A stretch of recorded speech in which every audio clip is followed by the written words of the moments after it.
Assalamualaikum warahmatullahi wabarakatuh. Perkenalkan, nama saya Dimas Anindyo. Di sini saya akan menjelaskan tentang rencana masa depan saya dalam 5-10 tahun ke depan yang berhubungan dengan peran human relation dan etika pergaulan.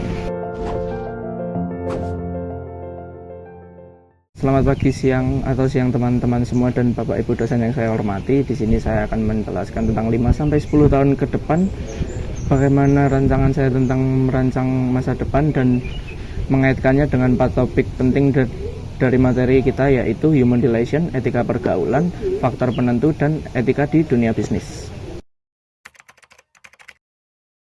Progres saya 10 tahun ke depan itu langkah-langkahnya ada di 1-3 tahun ke depan itu saya akan menyelesaikan pendidikan dengan prestasi terlebih dahulu, membangun karakter dan aktif dalam organisasi. Untuk 4-6 tahun ke depan, mungkin saya akan mulai karir profesional sesuai minat dan bakat saya. Dari 7-10 tahun ke depan, saya akan merintis bisnis atau menduduki posisi strategis di dunia kerja. Rencana ini bukan sekedar mimpi, saya menyadari bahwa untuk mencapainya saya perlu keterampilan sosial, relasi yang baik, dan etika pergaulan yang kuat.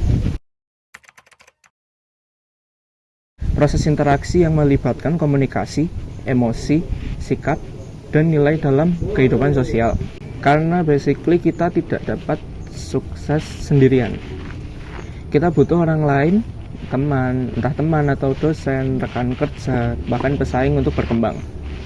Untuk target saya sendiri itu saya akan membangun hubungan sehat di lingkungan belajar, lalu saya juga akan menjalin relasi profesional di tempat kerja, kemudian membangun jaringan yang mendukung impian saya juga. Jadi etika pergaulan sendiri itu bermakna tentang aturan dan norma yang mengatur bagaimana kita bersikap saat berinteraksi. Oke, di masa depan saya akan menghadapi berbagai lingkungan, entah sekolah, kerja, masyarakat, bahkan media sosial. Dan di situ saya ingin tetap menjaga nilai-nilai seperti menghormati perbedaan, mendengarkan pendapat orang lain, tidak memaksa pendapat, lalu bertutur kata santun termasuk di ruang digital. Untuk mendukung rencana masa depan, saya menyadari pentingnya yang pertama, keluarga di situ berposisikan sebagai tempat belajar menghargai kepada orang lain. Lalu pendidikan itu bisa kita ibaratkan untuk membentuk pola pikir dan kebiasaan baik. Kemudian agama dan budaya untuk menjadi landasan moral dalam bersikap diri kita sendiri. Lalu lingkungan sosial dan teknologi untuk menjadi tantangan dan peluang dalam pergaulan zaman sekarang. Saya akan memanfaatkan semua ini untuk mengembangkan kepribadian yang dewasa, bijak, dan profesional. Dalam 10 tahun saya ingin punya peran besar di dunia kerja atau bahkan membuka usaha sendiri. Maka saya akan sangat-sangat menjunjung pertama itu kejujuran dan integritas, lalu komunikasi yang sopan dan profesional, 3 tanggung jawab atas janji dan pekerjaannya.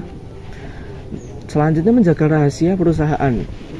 Ini akan menjadi nilai lebih saya di mata kolega dan klien-klien saya di masa depan mendatang. Sebagai penutup, saya percaya bahwa kesuksesan tidak hanya ditentukan oleh kecerdasan ataupun kemampuan teknis, tapi juga bisa disebabkan karena bagaimana saya menjalin hubungan dan bersikap sopan, menjaga nilai-nilai etika. Untuk membangun masa depan artinya membangun diri, dan itu dimulai dari sekarang. Jika kita ingin dihormati di masa depan, belajarlah menghormati orang lain hari ini. Terima kasih atas perhatian teman-teman semua. Wassalamualaikum warahmatullahi wabarakatuh.